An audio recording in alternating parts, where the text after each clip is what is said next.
Tonight we look at a secret that many suburban mothers share, and perhaps you do too. Maybe you've already had a glass of wine or two tonight, maybe more. In fact, Claudia Braman remembers when she stopped counting her consumption.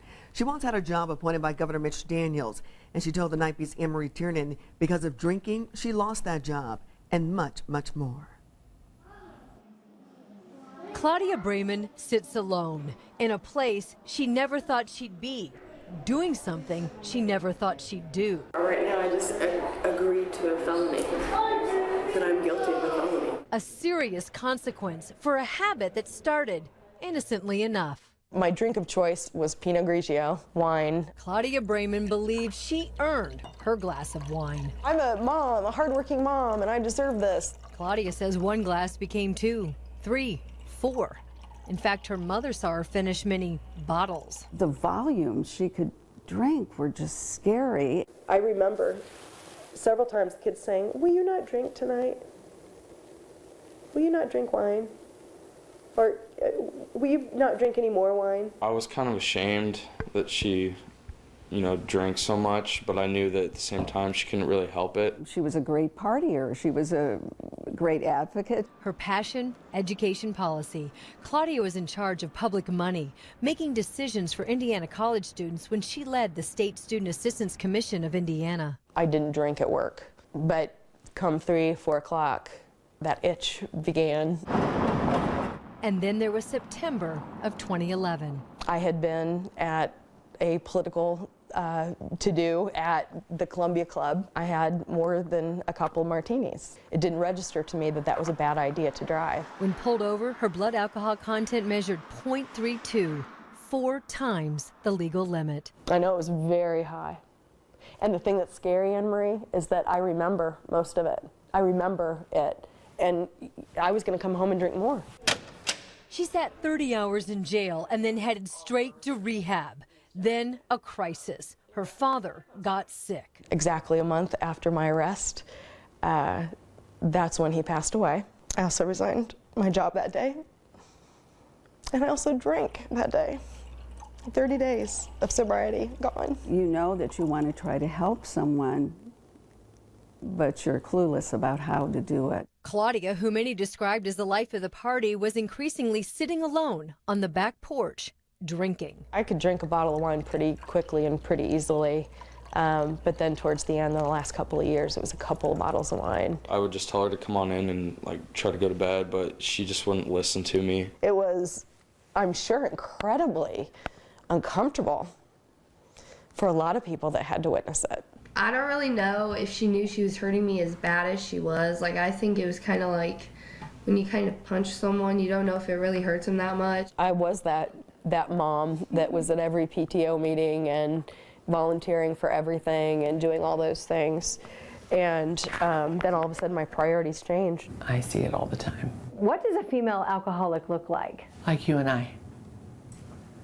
I mean, that's the truth. Julie Schneider specializes in women's care and says her conversations with patients increasingly reveal excessive drinking. You can almost see it as this snowball that keeps getting bigger and bigger. And that's exactly what happened to Claudia. It's really hard to talk about that. There was another driving incident, the second in 2 years. Police came knocking at the door. She accidentally hit a sign, and then she went straight home. And she wanted us to tell the cops that she had been here for hours. You asked your kids to lie to police to hide your drinking? It's probably one of the absolute worst things I've ever done in my life. I went back and told my mom that the police were here. I didn't lie or anything. I just wanted to make sure that we could get everything figured out. Police charged Claudia with a second DUI. I have lost credibility.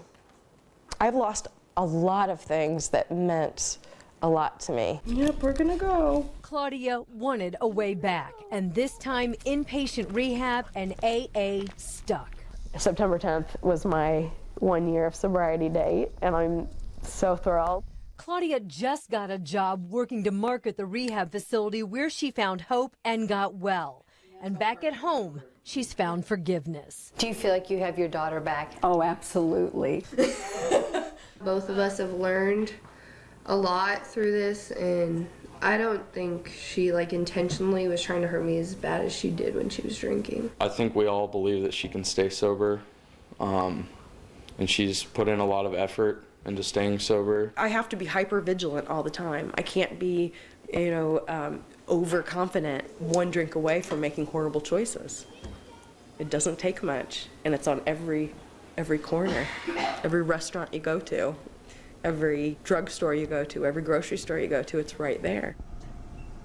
Always temptation. I want to say thank you tonight to Claudia, her children, and her mother for being so candid. They did so in hopes that perhaps others can identify a problem at their home before things really snowball and go out of control. Julie Schneider says there are red flags to watch out for. Women drinking 3 glasses a night or more, having arguments with your partners, your family and friends about your drinking, having issues sleeping, difficulty getting to work on time, maybe binge drinking on Friday or Saturday night where you black out, you make a scene and you lose all of Saturday or Sunday recovering. And always keep in mind you are more vulnerable if there is a family history.